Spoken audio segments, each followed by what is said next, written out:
Sarah Martinez never thought much about the small tattoo on her left wrist. It was just a simple design. 3 interlocking circles with what looked like random numbers underneath. 8/47/2/1963. She had gotten it done during her rebellious college years, choosing the design from a flash sheet at a local tattoo parlor in downtown Austin. The artist had told her it meant eternal connection, and at 19, that had sounded meaningful enough. Now, at 28, Sarah worked as a logistics coordinator for a military contracting company. It was steady work, nothing too exciting, mostly managing supply chains and coordinating deliveries to various military bases across the country. She wore long sleeves most days, not because she was ashamed of her tattoo, but because it seemed more professional. The small design had faded slightly over the years, becoming just another part of her daily routine. On a humid Tuesday morning in June, Sarah received an unusual assignment. Her supervisor, Mr. Henderson, called her into his office with a concerned expression on his weathered face. He had been with the company for over 2 decades and rarely showed emotion about work matters. "Sarah, I need you to handle a special delivery," he said, sliding a thick manila envelope across his desk. "This one goes directly to Fort Braxton. You'll need to deliver it personally to Commander James Mitchell. No exceptions, no delegates." Sarah picked up the envelope, feeling its weight. It was heavier than usual, and the security seals were different, multiple layers of official stamps and signatures she had never seen before. "What's in it?" she asked, though she knew better than to expect a direct answer. "Above my pay grade," Henderson replied with a slight smile. "But it's important. The commander specifically requested our most reliable coordinator. That's you." Fort Braxton was a 3-hour drive from the office. Sarah had made deliveries there before, but never anything requiring personal handoff to such a high-ranking officer. Usually, she dealt with supply sergeants or administrative clerks. The idea of meeting a commander made her nervous, but she tried to push the feeling aside. She packed her delivery bag, grabbed her credentials, and headed out in the company van. The drive through rural Texas was peaceful, giving her time to think about her life. At 28, she often wondered if she was doing enough with herself. Her friends from college had moved on to bigger cities, better jobs. Some had gotten married and started families. Sarah felt stuck in a comfortable but unremarkable routine. The tattoo on her wrist caught her eye as she gripped the steering wheel. She had always meant to research what those numbers might mean, but life had a way of making such small curiosities fade into the background. Today, for some reason, she found herself wondering about them again. Fort Braxton appeared on the horizon like a small city. The base was massive, with rows of identical buildings, training fields, and enough security to make anyone nervous. Sarah had been there enough times to know the routine, but today felt different. The guards at the gate were more thorough, checking her credentials twice and making several phone calls before waving her through. She parked near the administrative building and gathered her things. The envelope felt even heavier now, and she wondered what could be so important that it required a commander's personal attention. As she walked toward the building, she noticed more activity than usual. Soldiers moved with purpose, vehicles came and went frequently, and there was an underlying tension in the air that made her skin prickle. Inside the building, a young corporal directed her to the 3rd floor. "Commander Mitchell's office is at the end of the hall," he said. "He's expecting you." The elevator ride felt longer than it should have. Sarah found herself adjusting her sleeves, making sure her tattoo was covered.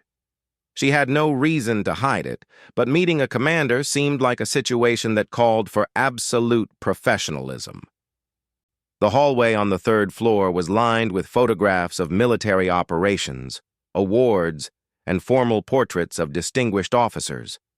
Sarah's footsteps echoed on the polished floor as she made her way to the commander's office. The nameplate on the door read, "Commander James Mitchell," in bold letters. She knocked twice and heard a firm voice call out, "Enter!" Commander Mitchell was younger than she had expected, probably in his early 40s, with graying temples and intelligent dark eyes. He wore his uniform with the kind of precision that spoke of years of military discipline. His office was organized but lived in, with maps covering one wall and stacks of reports on his desk. "Ms. Martinez, I presume," he said, standing to greet her. His handshake was firm but brief. "Thank you for making the drive, please. Have a seat." Sarah handed him the envelope and watched as he examined the seals carefully before setting it aside. "I appreciate your company's reliability," he said. "In my line of work, trust is everything." "Of course, Commander," Sarah replied, feeling slightly out of place in the formal military environment. "Is there anything else you need from me?" "Actually, yes," he said, reaching for a bottle of water from a small refrigerator in the corner. "It's hot today. Would you like some water before your drive back?" Sarah accepted gratefully, realizing she had been more nervous than she thought. As she reached for the bottle, her sleeve rode up slightly, revealing just the edge of her tattoo. She quickly pulled her sleeve down, but not before noticing that Commander Mitchell's expression had changed completely. His face had gone pale, and his hand froze halfway to his own water bottle. For a moment, the professional composure he had maintained throughout their meeting cracked entirely. He was staring at her wrist with an intensity that made Sarah uncomfortable. "Commander?" she asked, concerned by his sudden change in demeanor. "Is everything all right?" He blinked several times, as if trying to process what he had seen. When he spoke again, his voice was different, softer, almost uncertain. "Your tattoo," he said slowly. "May I see it?" Sarah felt heat rise to her cheeks. She had never had a military officer ask to examine her tattoo, and the request seemed highly unusual. But something in his expression told her this was not a casual inquiry. Of course," she said, rolling up her sleeve to reveal the small design on her wrist. Commander Mitchell leaned forward, his eyes fixed on the interlocking circles and the numbers beneath them. The color drained from his face completely, and for a moment Sarah thought he might faint. His hands began to shake slightly as he reached for a drawer in his desk. "Where did you get this?" he asked, his voice barely above a whisper. "A tattoo shop in Austin," Sarah replied, growing more confused by the moment. "Why? What's wrong?" Instead of answering, Commander Mitchell pulled out a small photograph from his desk drawer. His hands trembled as he held it up for her to see. The photograph showed two people, a young woman with dark hair and a man in military fatigues. But what made Sarah's heart stop was what she could see on the woman's wrist in the photo. It was identical to her tattoo. Exactly the same design, down to the smallest detail, including the numbers. "This is impossible," Commander Mitchell whispered, looking back and forth between the photograph and Sarah's wrist. "This is absolutely impossible." Sarah stared at the photograph, her mind racing.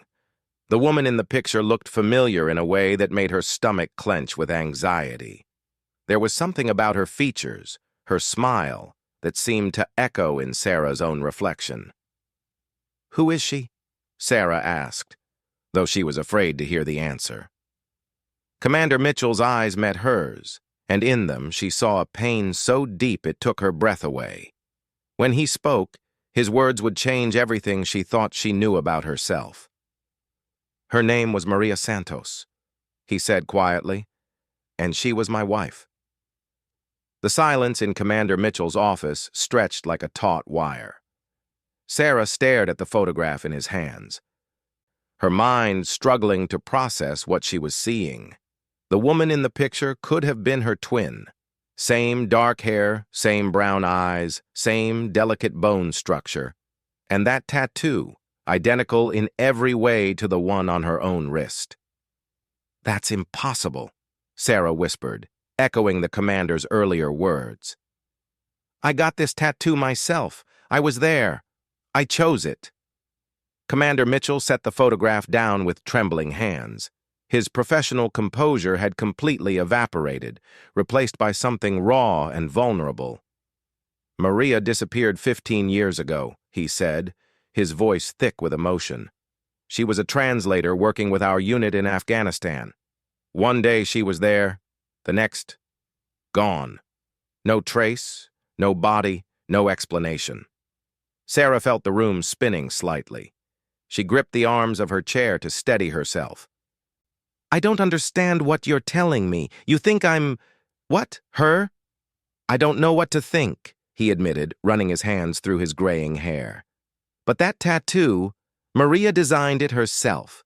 She said the circles represented the three things that mattered most to her: past, present, and future. The numbers underneath were coordinates. Coordinates?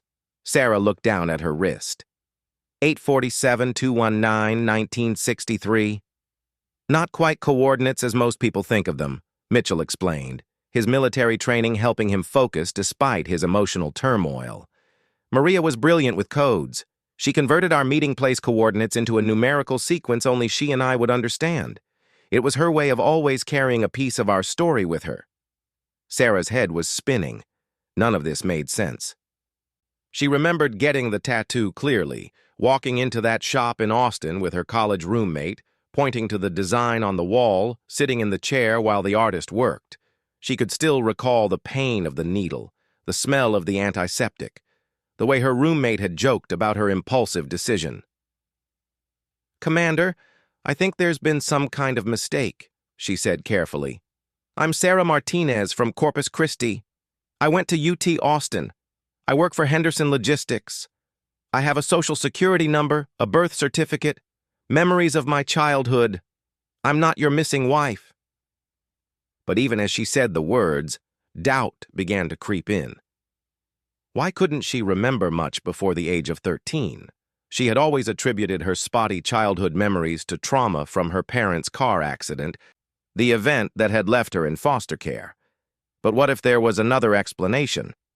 Mitchell was studying her face with the intensity of a man trying to solve a puzzle that had haunted him for years. How old are you? He asked suddenly.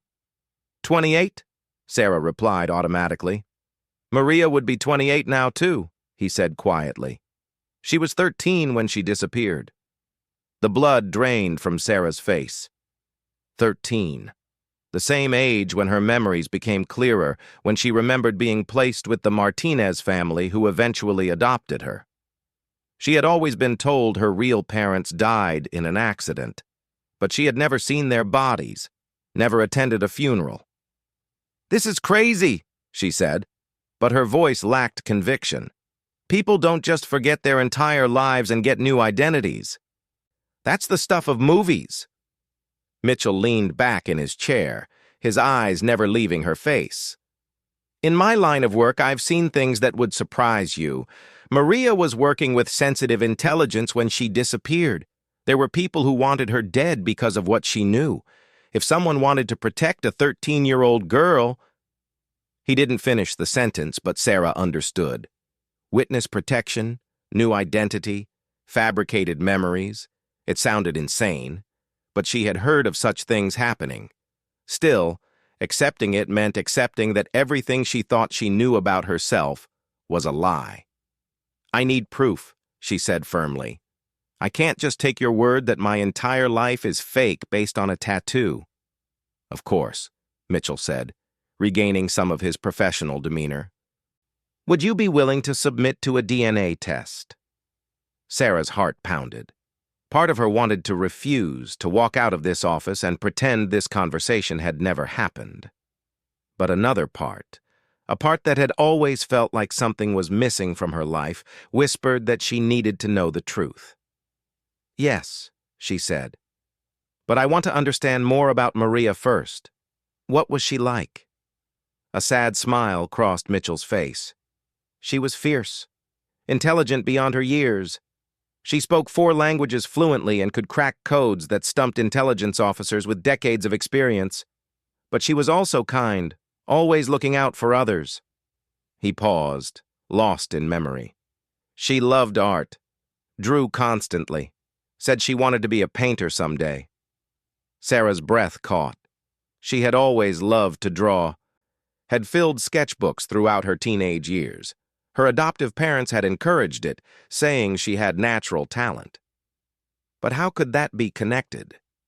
"There's something else," Mitchell continued, reaching into another drawer. He pulled out a small, leather-bound sketchbook. "She left this behind when she disappeared. I've kept it all these years." He handed her the sketchbook with reverence. Sarah opened it with trembling fingers. The pages were filled with drawings, landscapes, portraits, abstract designs. But it was the drawing style that made her hands shake.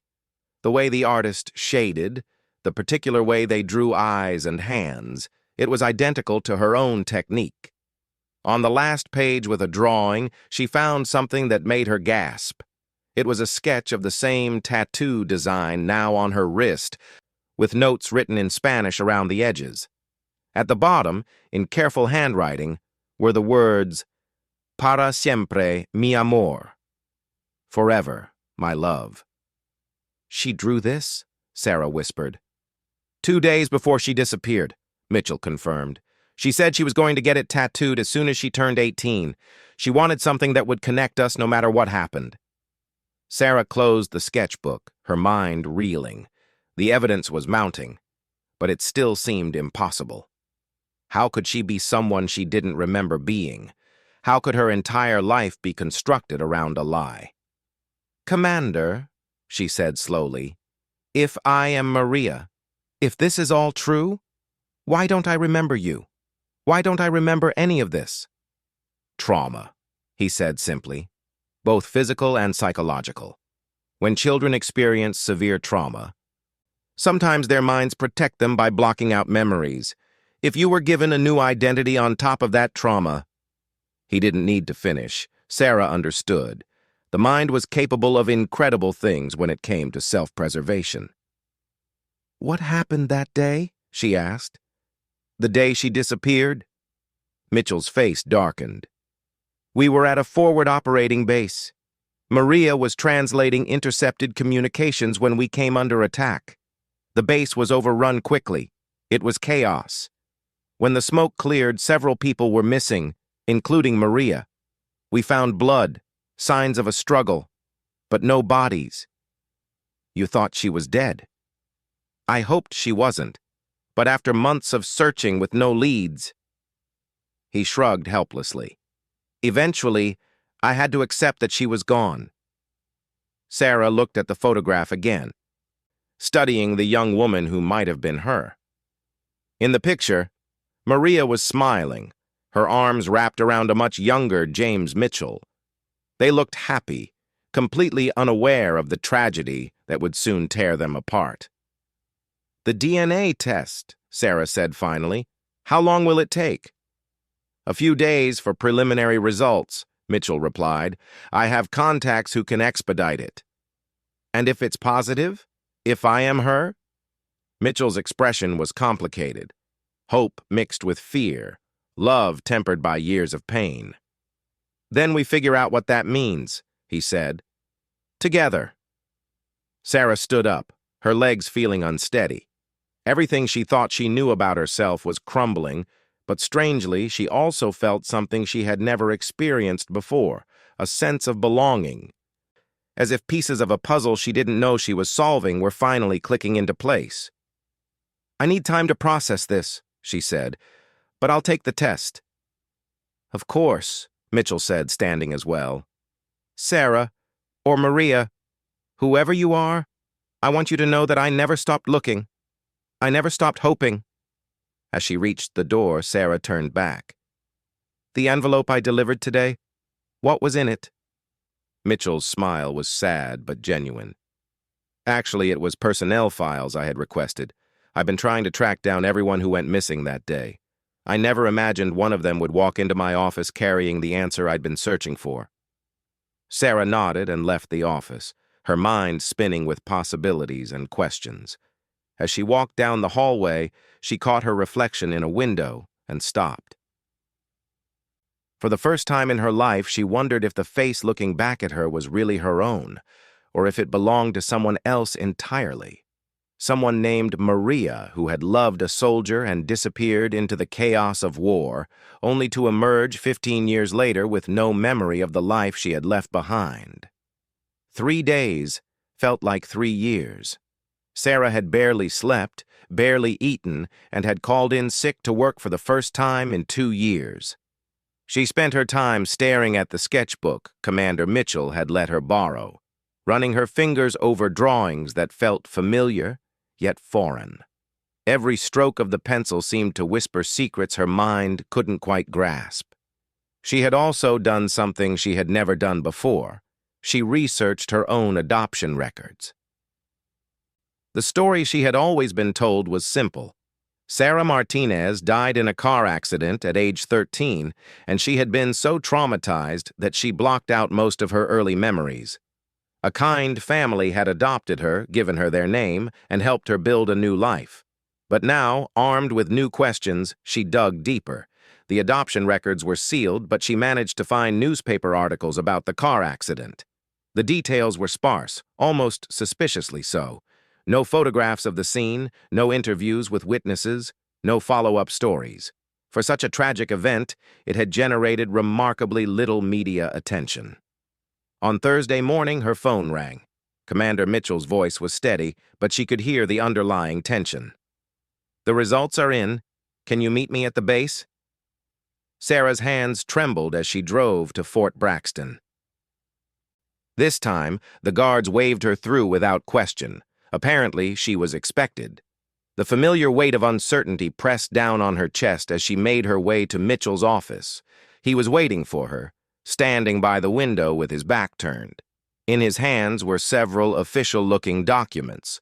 When he turned around, his eyes were red-rimmed, and his usually perfect posture seemed to sag under an invisible weight. "The DNA is a match," he said quietly. "You are Maria Santos." The words hit Sarah like a physical blow. Even though she had suspected it, hearing the confirmation made her legs weak. She sank into the chair across from his desk, her mind struggling to process what this meant for her life, her identity, everything she thought she knew about herself. "There's more," Mitchell continued, setting the papers down. "I made some calls to old contacts in intelligence. The operation Maria was involved in was classified, but I managed to piece together what happened that day." He sat down across from her, his expression grave. When the base was attacked, it wasn't random. Someone had leaked information about Maria's work to enemy forces. She wasn't just a translator. She had uncovered a network of double agents operating within our own intelligence community. Her disappearance wasn't an accident or a casualty of war. It was an extraction. "An extraction?" Sarah's voice was barely a whisper. "Our own people got her out," Mitchell explained. "When they realized the base was compromised and that Maria's life was in immediate danger, they staged her death and put her into witness protection." A 13-year-old girl with that level of intelligence knowledge couldn't just disappear. She needed a complete new identity. Sarah felt like she was floating outside her own body, watching this conversation happen to someone else. "So the Martinez family." "Government contractors," Mitchell confirmed. "Good people who were told they were helping save a traumatized orphan. They weren't told the truth about who you really were or why you needed protection." "And my memories?" "Combination of trauma and medical intervention," he said sadly. "Sometimes, when the stakes are high enough, intelligence agencies use techniques to help people forget dangerous information. It was probably done to protect you, but also to protect the operation you had helped uncover." Sarah stared at the DNA results in front of her. Proof that everything she thought she knew about herself was a carefully constructed lie. But strangely, instead of feeling betrayed, she felt something else: relief. The vague sense of displacement she had carried her entire adult life suddenly made sense. "The tattoo," she said suddenly. "How did I end up with Maria's exact tattoo if I didn't remember designing it?" Mitchell's expression softened slightly. That's the one thing that gives me hope that some part of Maria survived inside you. Maybe the design was so important to her, so deeply embedded in her subconscious, that it found its way out despite everything they did to make her forget. Sarah looked down at her wrist, at the 3 interlocking circles that had always felt significant in a way she couldn't explain. The coordinates. Where do they really lead? A place in Austin, Mitchell said. The park where we first met when I was on leave. Maria was visiting the University of Texas for a summer program for gifted students. She was only 12, but she was auditing college-level courses. The park. Sarah knew exactly which one he meant. She had always been drawn to that particular park, often going there when she felt stressed or confused. She had never understood why it felt so peaceful to her. But now she knew. It was the place where Maria had fallen in love for the first time. What happens now? She asked. Do I go back to being Maria? Do I stay Sarah? Can I be both? Mitchell leaned forward, his eyes intense. That's up to you. The people who put you in witness protection believe the threat that endangered Maria is gone. The double agent network she uncovered was dismantled years ago. You're free to choose who you want to be. And us? The question hung in the air between them. If I am Maria, what does that mean for us? Mitchell's smile was sad but genuine. I fell in love with a 13-year-old girl's spirit and intelligence, not her body. You're not that same person anymore. You're someone who's lived 15 years of experiences I wasn't part of.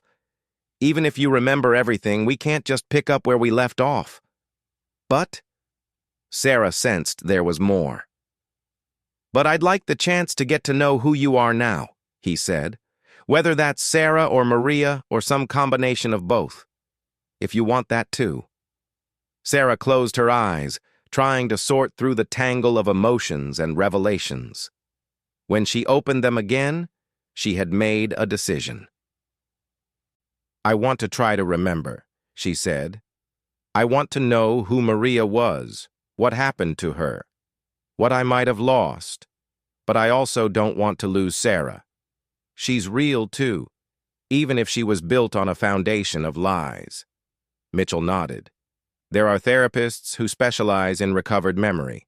It's possible some of what was suppressed could come back with the right help.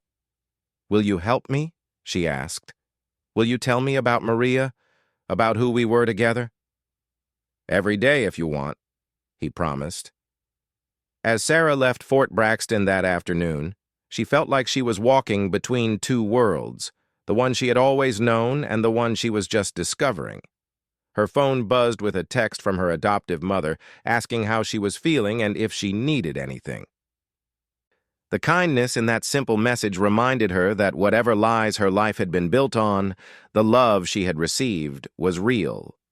That evening, Sarah sat in her apartment with Maria's sketchbook open beside her and a fresh drawing pad in her lap. For the first time in years, she began to draw without thinking, letting her hand move instinctively across the page. When she finished, she stared at what she had created. A portrait of a young soldier with kind eyes and a sad smile. It was James Mitchell, drawn from memory she didn't know she had. Tears rolled down her cheeks as the first real memory surfaced, not of the trauma or the fear, but of a moment of pure happiness. She was 12 years old, sitting on a bench in a park in Austin, showing her drawings to a young soldier who looked at her like she was the most fascinating person in the world. I remember you, she whispered to the drawing. I remember loving you. Over the following weeks, more memories began to surface. Some came in dreams, others in sudden flashes triggered by smells or sounds. She remembered Maria's fierce intelligence, her love of languages, her dreams of traveling the world. She remembered the fear and confusion of that terrible day when everything changed. But she also held on to Sarah, the woman who had survived, who had built a life, who had found strength in uncertainty.